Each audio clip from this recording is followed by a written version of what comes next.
Depuis 2016, Jennifer est en couple avec Ambroise Fieschi, un entrepreneur d'Ajaccio qu'elle a épousé le 21 août 2019. Mais avant de trouver l'amour dans les bras de celui qui lui a donné son troisième fils, âgé d'1 an, cette native du Scorpion a connu d'autres romances, notamment avec des personnalités célèbres. Mais que disent les astres de ses relations passées avec Maxime Nucci, père de son fils Aaron, 18 ans, Thierry Neuvik, papa de Joseph, 8 ans, et enfin Jean-Pascal Lacoste, son crush dans la Star Academy, il y a de nombreuses années. Lorsque l'on évoque les histoires amoureuses de Jennifer, les mots qui viennent à l'esprit sont intenses et mystérieuses. Pudique, secrète, la chanteuse de bientôt 40 ans, le 15 novembre prochain, fait tout pour protéger son jardin secret et vous ne savez jamais vraiment ce qu'il se passe dans sa vie amoureuse. Mais si vous savez quelque chose de la façon dont ce signe d'eau se comporte en amour, alors toute cette intrigue entourant les relations de l'artiste prend tout son sens. Le Scorpion est un signe plein de contradictions, rayonnant de force, de séduction mais avec sous cette carapace un cœur aimant et loyal, et une âme vulnérable, comme le rapporte le site Zodiac Couple. Maxime Nucci, son âme sœur avec Maxime Nucci, natif du signe du Poisson, son premier grand amour, elle a formé sur le plan astrologique un véritable couple d'âmes sœurs. Comme Bruce Willis et Demi Moore ou encore Ryan Gosling et Eva Mendes, ils ont formé une paire Poisson-Scorpion des plus idéales. Les deux signes d'eau, très mystérieux, n'ont pas besoin de travailler pour se comprendre.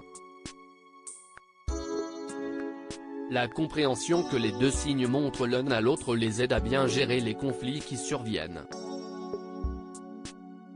Et même après leur séparation, les parents du petit Aaron se sont toujours épaulés pour le bien-être de leur enfant, comme elle l'a fait savoir. Cela nécessite une vraie organisation, je suis vraiment aidé par leur père. Sans eux, sans ma famille, je n'aurais jamais pu tenir, avait confié l'interprète de Je danse.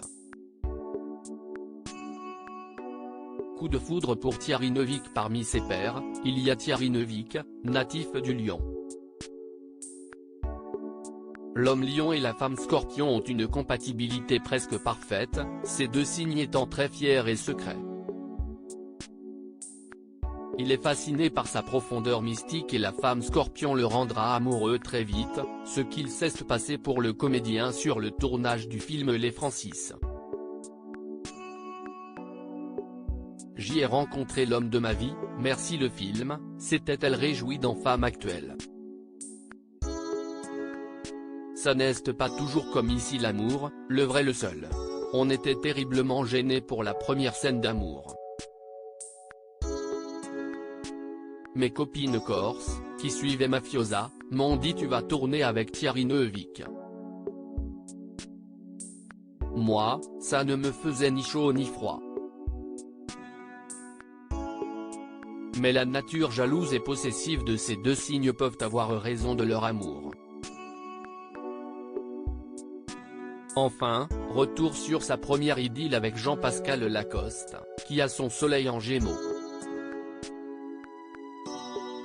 Comme le prince Régnier et Grace Kelly, ou encore Lenny Kravitz et Lisa Bonet, ils ont formé un duo Scorpion-Gémeaux. Habituellement, ces deux-là ont une compatibilité plutôt faible. Mais s'il y a bien une chose qui amusera la femme Scorpion dans cet univers, si est-il l'humour de ce compagnon Gémeaux. Et il faut dire que si l'amour est entre Jennifer et l'ex-star académicien n'a pas duré, elle aura au moins bien rigolé comme en témoignent les images de leur aventure dans le château.